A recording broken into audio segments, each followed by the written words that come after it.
we're back, but it dumped the live chat. It killed the live chat when it did it. So let me get that window back up here for you guys so I can see what you're saying. Luckily,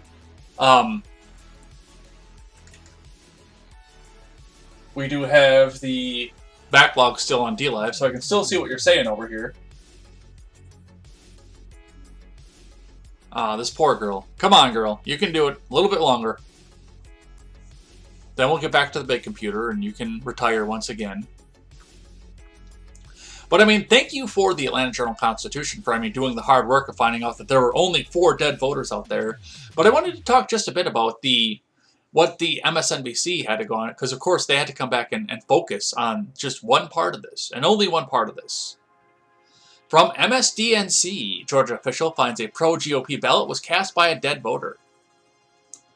According to Trump, 5,000 people voted, dead people voted in Georgia's 2020 presidential election. The actual number was 4. Honk honk. According to Trump, 5,000 dead people voted in Georgia's 2020 presidential election, as is too often the case. The former president made up the tally and pretended it was true. The AJC reported this morning that the actual number was much smaller. To be sure, there were many related allegations, but the state election board office. As the Journal-Constitution's report added, it's the latest in a series of unsubstantiated claims of fraud that have since been debunked. I'm gonna debunk! I'm gonna debunk! Oh my god, I'm gonna debunk!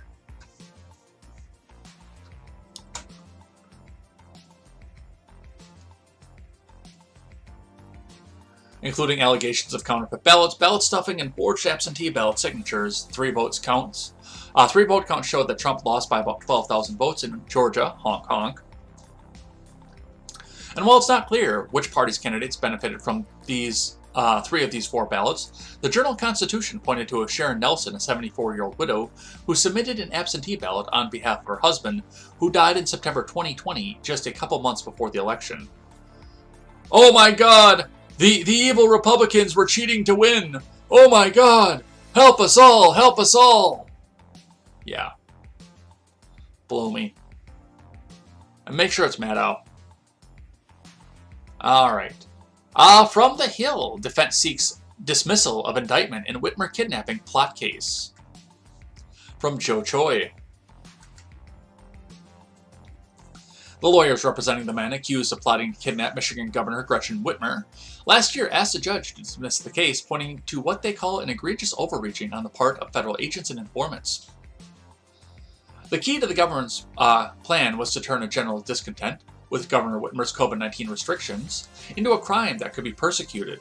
The government picked what it knew would be a sensational charge, conspiracy to kidnap. The governor, wrote Scott Graham, the attorney representing the 5 men charged with conspiracy to commit kidnapping. Yeah, weren't there 7 FBI agents in that group? Sorry, informants. According to federal prosecutors and the FBI, Croft and Fox agreed to gather individuals to take part in their plot to overthrow the Michigan state government and kidnap Whitmer. As part of their plans, Fox reached out to Michigan militia groups that were already on the FBI's radar, authorities said. The FBI said it had a recorded phone call between Fox and other individuals when he discussed needing 200 men to help storm the Michigan state capitol and take multiple hostages, including Whitmer. However, Graham claimed that his 20-page motion... Jeez!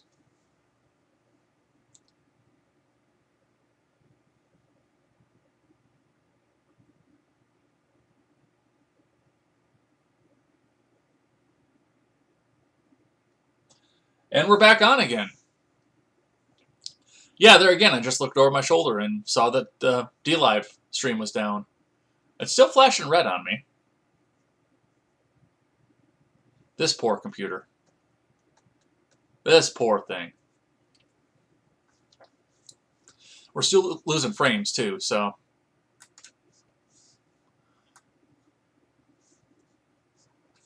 Let's try, and we're losing frames still, but 30% of the frames that we've had just since I came back. Alright. Well, we gotta make something good off of this anyway, at least as we go. However, Graham claimed in his 20-page motion that there was no plan to kidnap, no operational plan. We saw that. Graham referenced a 1992 Supreme Court case, Jacobson versus United States, in which a defendant had been sent solicitations for child porn by a government agent seeking to indict him on a related charge.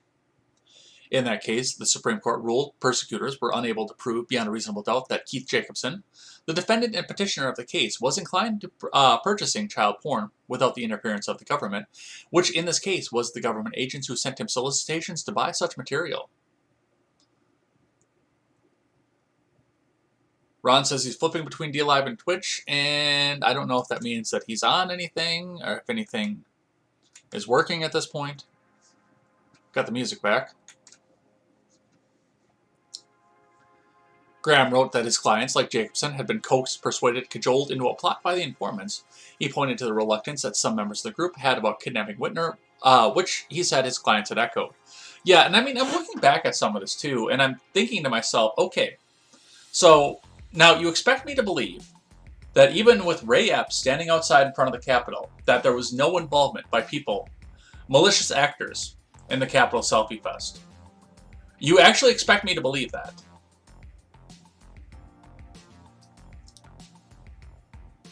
When we have known more than half of the group that was supposed to be going to go to try to kidnap Whitmer were federal agents or federal informants or federal adjacent. That they were going out there with the explicit intent to go and bring these people in for their crimes against everybody. You're looking at me, you're expecting me to believe that this whole thing with 1-6 wasn't a plan somewhere to go back and try to get something that they could try to unload on Trump and Trump voters coming into 2020 and 2022. You really think that that's not what happened here? And I would honestly go as far as to think, you remember the traffic block, I actually think that was legit. But when they went back into the Capitol and had the guy with the rifle on his back screaming in the cop's face and nobody shot anybody, I have big questions about that one. That one bothers me a lot. Because that was just so convenient for the anti-gun crowd to come back out and be able to say, oh, look at all these evil Trump-supporting people standing in the Capitol. But that's what we have off that. Let's grab this one from The Blaze.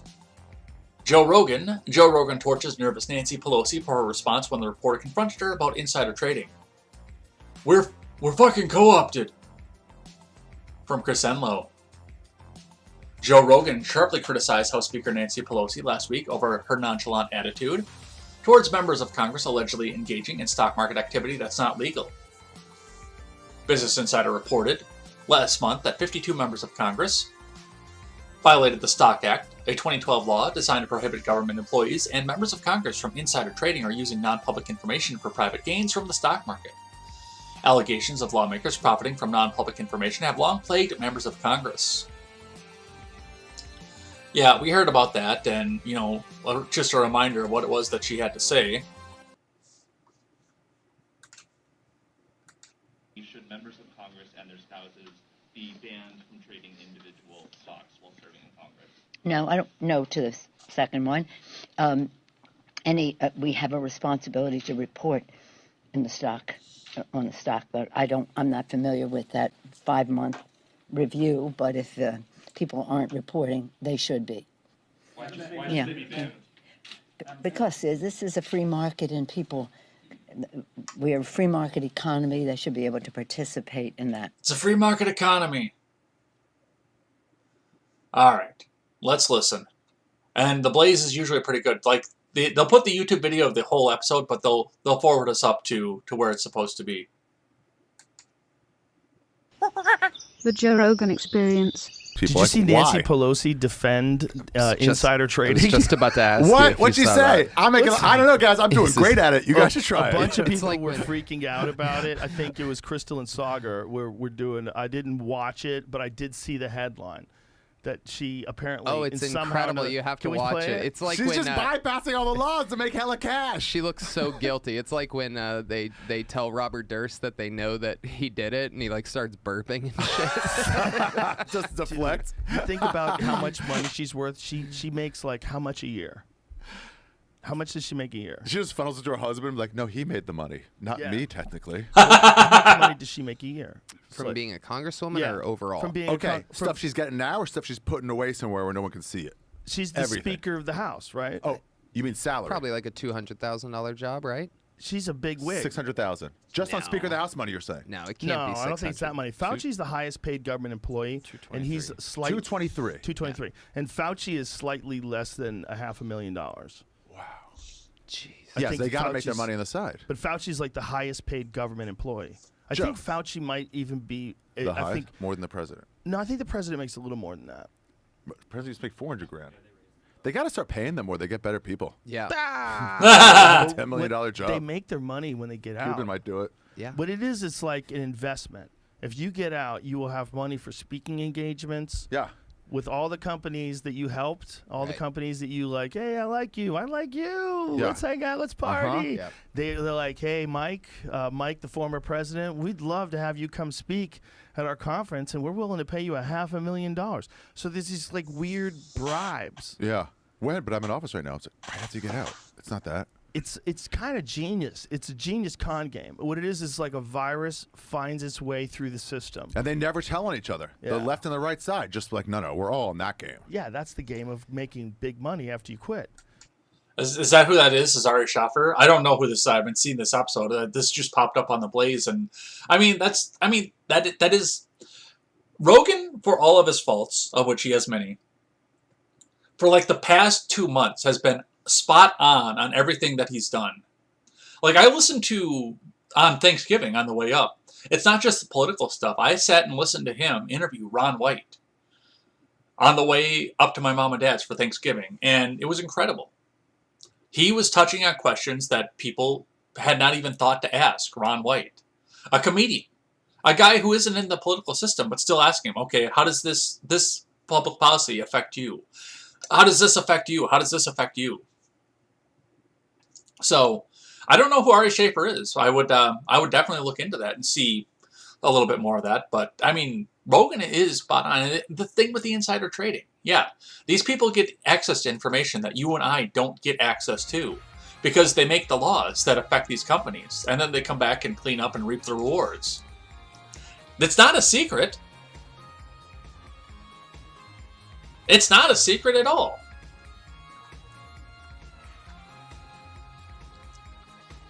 And then, like he said, they get the $500,000 plates, and they can come back and recycle that money into their friends who succeeded them.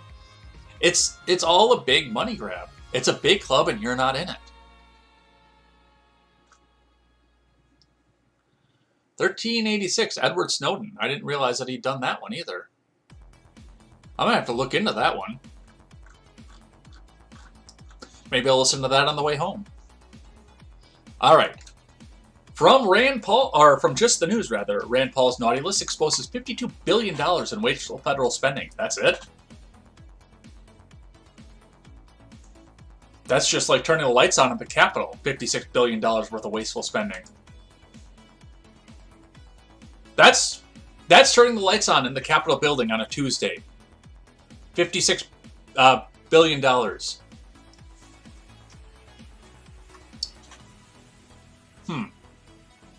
See, I'm seeing a consensus in the live chat here. It sounds like that's Ari Schaffer.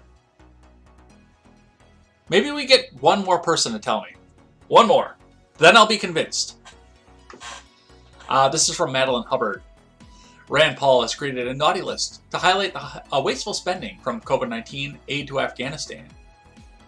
Chairman of the Emerging Threats and Spending Oversight Committee, Paul has been releasing the report since 2015. This year, he reported more than $52.5 billion wasted by the federal government. That number seems low. Wasteful spending, detailed by Paul, ranges from $2.4 million for Arctic dinosaur film to nearly $500,000 allocated to study pigeons playing slot machines. Wait, you can do that? You can get money for that? Holy shit. There was also $250 million for border walls in the Middle East and North Africa. First place, Platinum Pig, more than $40 billion in COVID-related spending. Second place, Platinum Pig, nearly $4 billion in Afghanistan. Third place, more than $8.4 million in miscellaneous items, including vacations for Koreans, fattening eels, and teaching the French about U.S. culture. Ha ha ha! I want to go to this America! Ha ha! I shall be free if I come into illegal methods! Ha ha ha ha! Congress allocated $250 million to build border walls in the Middle East and North Africa. $150,000 grant was given to Koreans aged 15 to 30, which allows them to come to D.C. to learn about climate change activism. Oh my god. Are you serious? $200,000 is going to teach the French public about American culture. More than $180,000 spent translating books into Georgian.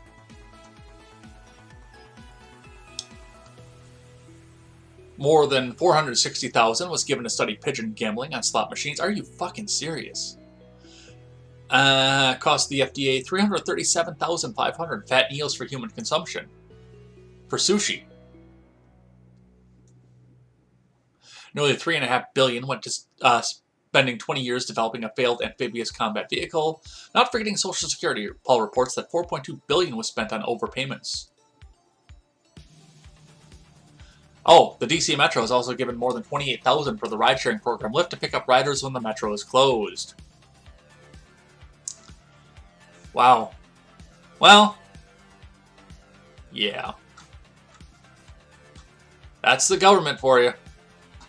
And I wonder how much of that is just laundering money for in-kind donations, too. Alright, this one I found interesting, especially given the stream that Steven put out last night on DLive. So, this is a video. It says, Analyst tweets go 2 weeks before January 6th riot go viral. This is from Aryeh Kovler, an extremism analyst, predicted the January 6th Selfie Fest in a series of tweets 2 weeks before the riot. Which starts to make me wonder if this was planned. Let's have just a listen to what this guy's got to say.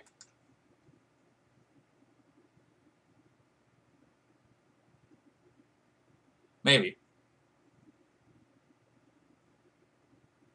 Our next guest predicted the insurrection in a series of tweets more than 2 weeks before the riot on December 21st. This is what he wrote, quote, on January 6th, armed Trumpist militias will be rallying in D.C. at Trump's orders. It's highly likely that they'll try to storm the Capitol after it certifies Joe Biden's win.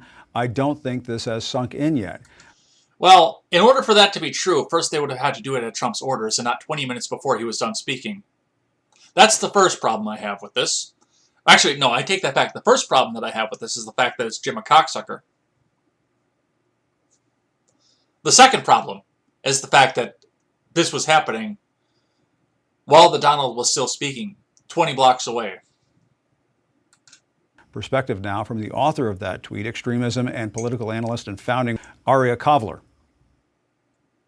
Aryeh, your Twitter thread obviously terribly prescient. How was it that you were able to see what the American public, the U.S. military, law enforcement community were not able to see coming? Because we planned the whole fucking thing.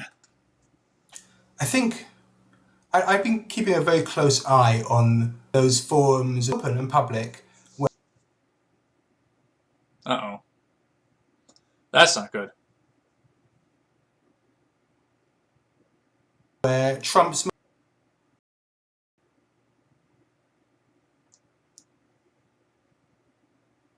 most hardcore supporters met and talked.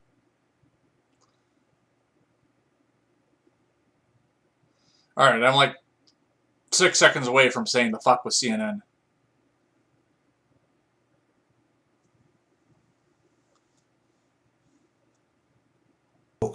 And the one thing you've got to remember is that for several months, they had been absolutely convinced that Trump was going to win the election and win big. You know, he was going to win California, 40, 45 states.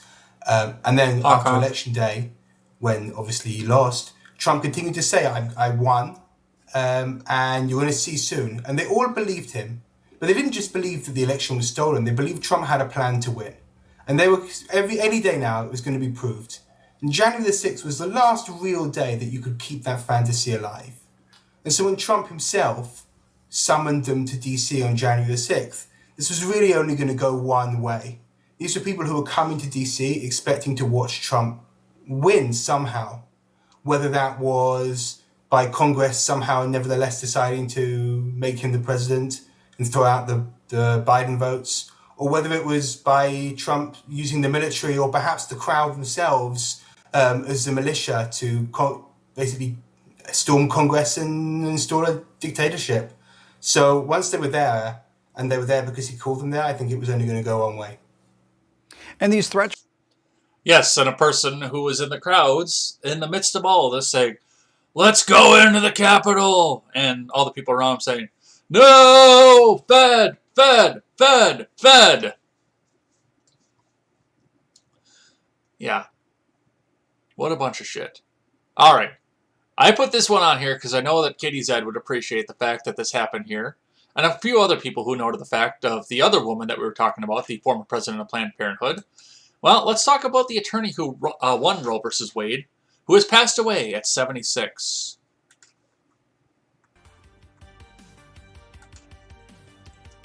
Sarah Weddington represented Jane Roe in the landmark Supreme Court abortion case from Mayreed Elordi.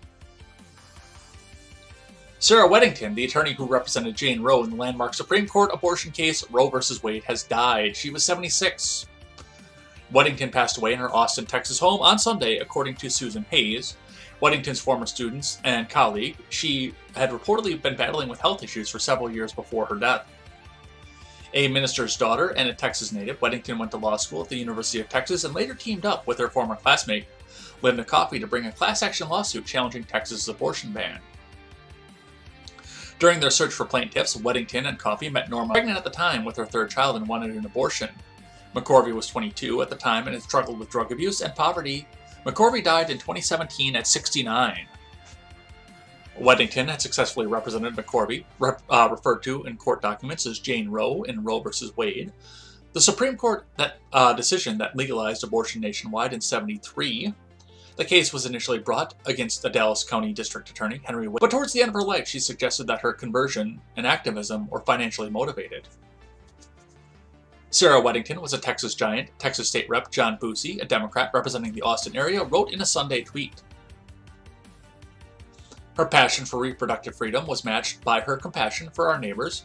Representative Lloyd Doggett, another Austin Democrat, said in a statement, "She shows how the tremendous impact that one determined woman can make. With Sarah gone, it's more important than ever to ensure that the fundamental constitutional freedom for which she secured recognition from our highest court is also not gone," Doggett said.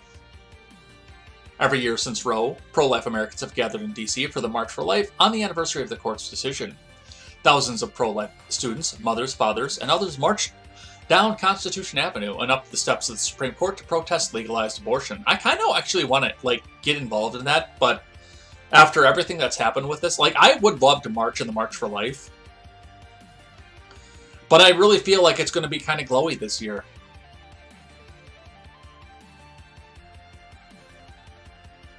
But on the other side of that, I mean, it's a little bit ironic that this woman has died while we're sitting here on the cusp of what could possibly be the overturn of Roe versus Wade. And I don't think it's going to happen. And I do think that the decision is going to be political. I want to put that out there. I would like to see it happen and see everything defer to the states, and the states make the decision. But yeah, I don't think it's feasible. I really don't. I don't think it's going to happen. But we will see what happens with that and where that goes. But I mean, the irony there is that when we're sitting here, once we're at this point, I don't know. We'll see what happens with it. We'll see where it goes. But rest in peace to the demon.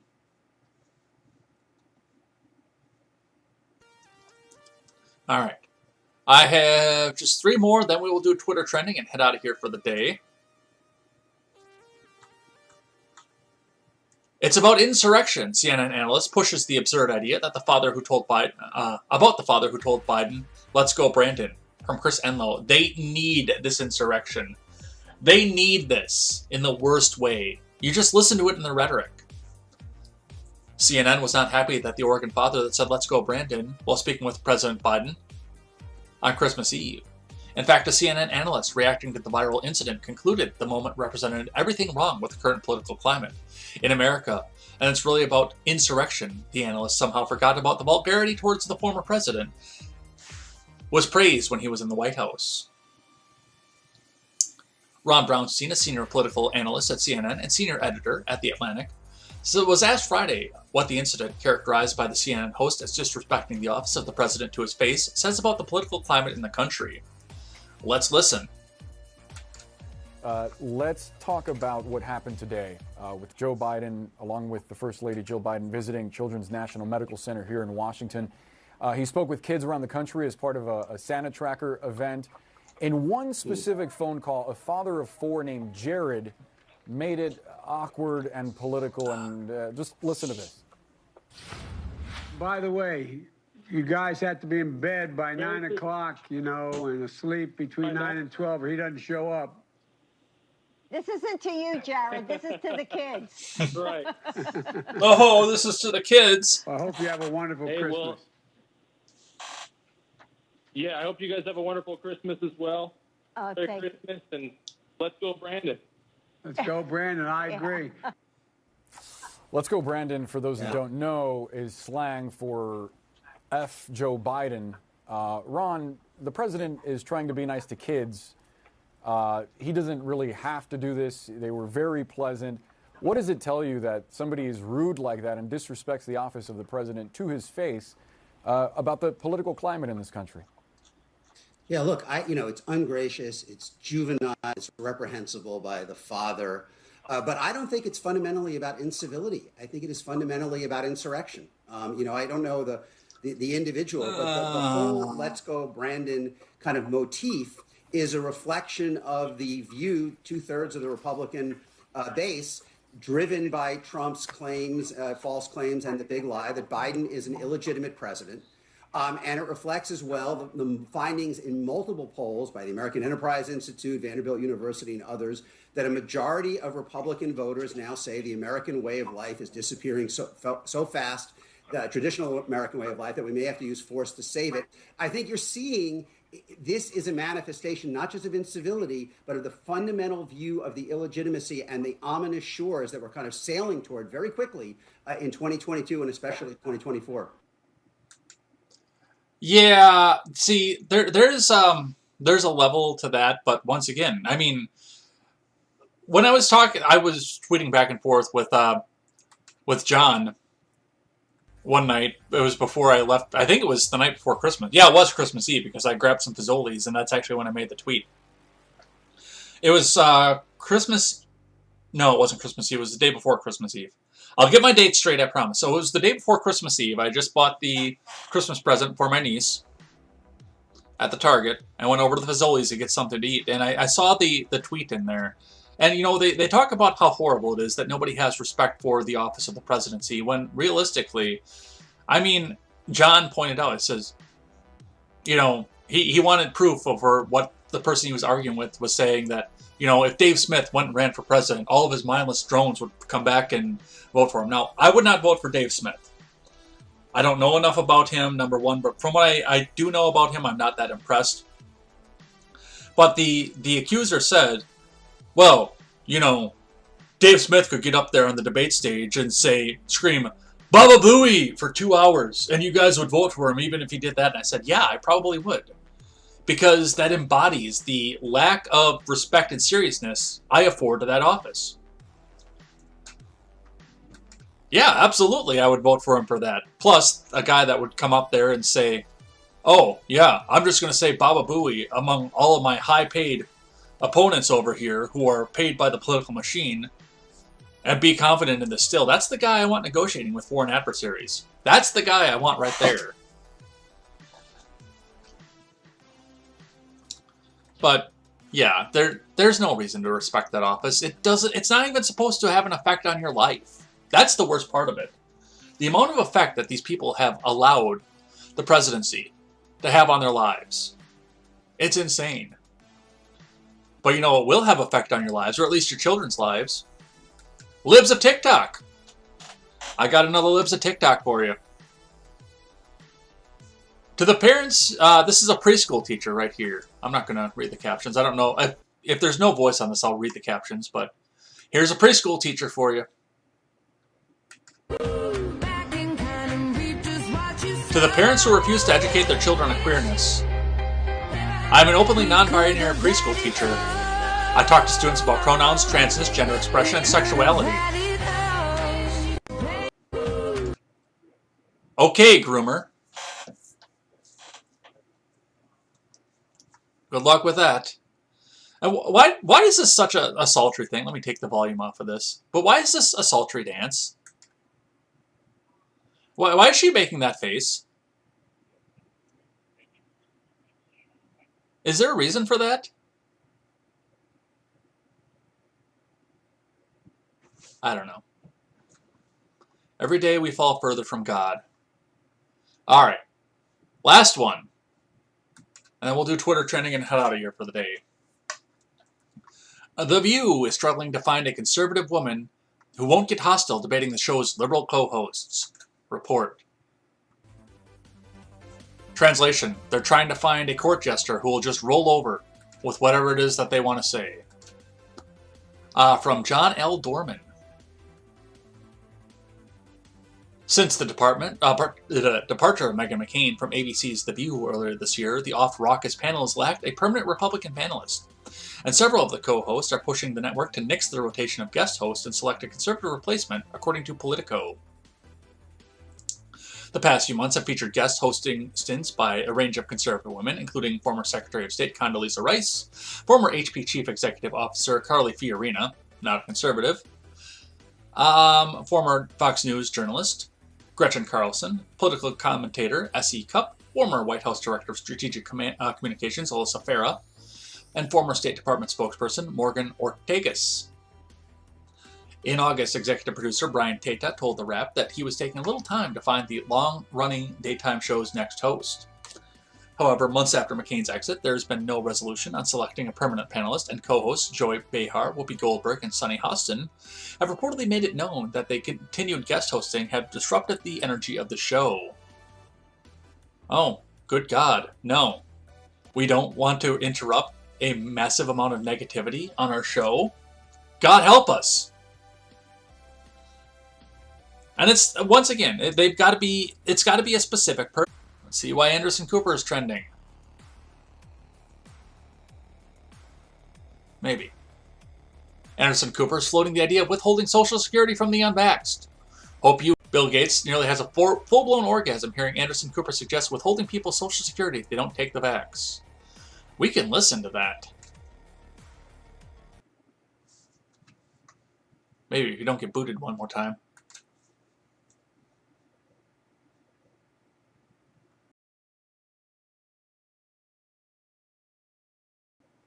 Maybe if it'll load, we can listen to that. I don't know if it will or not.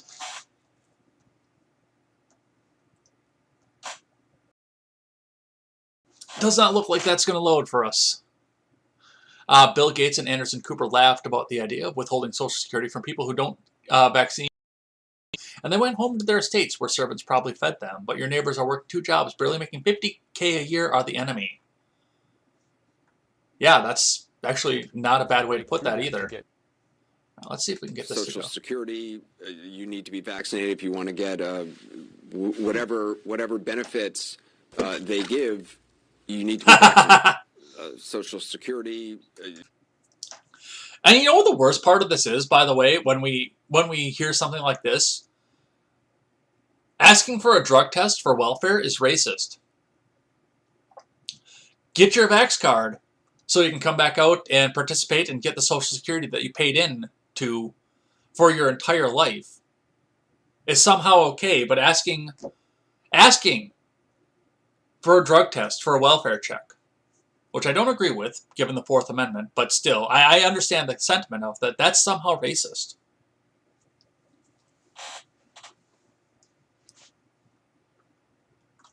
All right. We're going to put a pin in that. We'll talk about that tomorrow.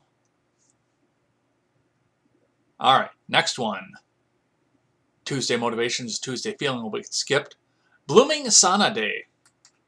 This is probably something with K-pop. If I had to guess. Happy birthday to our precious Sana. Hope you have the happiest day today. Thank you for being part of Twice and filling our lives with so much love and brightness every single day. It appears that there's some is today. I know nothing about this person.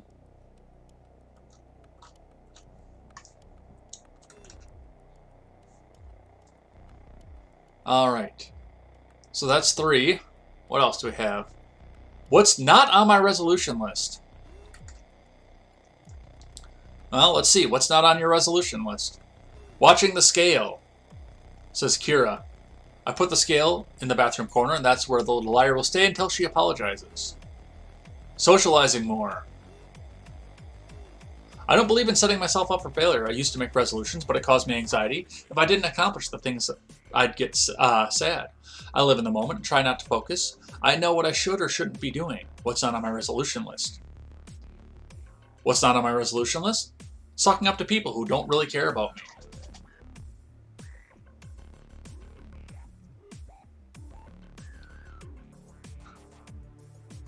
Believing in the science. What's not on my resolution list? Anti-vaxxers, probably. Somebody had to get that jab in there, didn't they? Alright. That's 4. Let's grab the last one here. NYPD is trending. Let's figure out why, and let's head out of here for the day. What a lovely new world we're living in when you go out for a meal and a squad of police barge in, persecute a little boy, then demand to see everyone else's papers. This is the Vax passport the world so many are begging for. What? No way. No way. There's no way that this is real. This has got to be staged. You just pay them saying that you can't serve, otherwise if you're not going to pay for it, you know, you have the card. I know, but you don't have it, then you're going to have to leave. And if not, this has to be staged. There's no fucking way.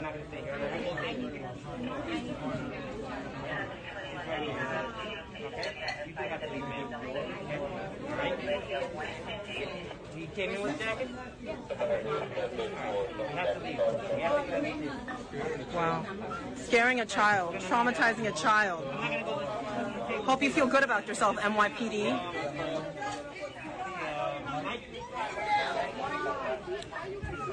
This is disgusting. This is gross. Dude, get out of the cities. You failed us last night.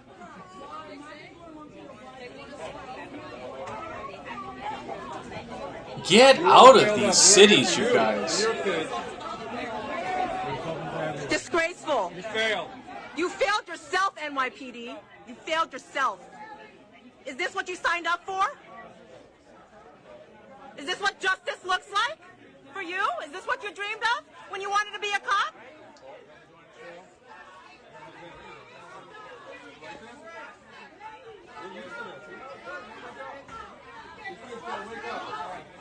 Listen to mommy strong.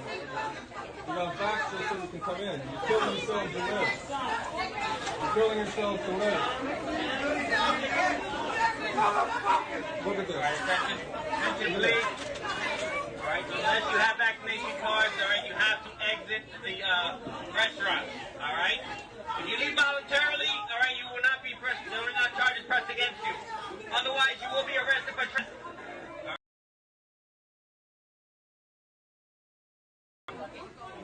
No way. A child crying is funny, right, for you? Yeah, we'll be talking more about that tomorrow. No way. There's no way that's real. Please tell me that isn't real. There's no way. You just pay them saying that you can't serve, otherwise. Well, we're putting a pin in that. We're talking about that tomorrow, too. All right, and with that, we're going to head out of here for the day. So, let's switch up the scene here. Let's go. Let's switch up the track. Kill the pretzel rocks. And let's get out of here for the day.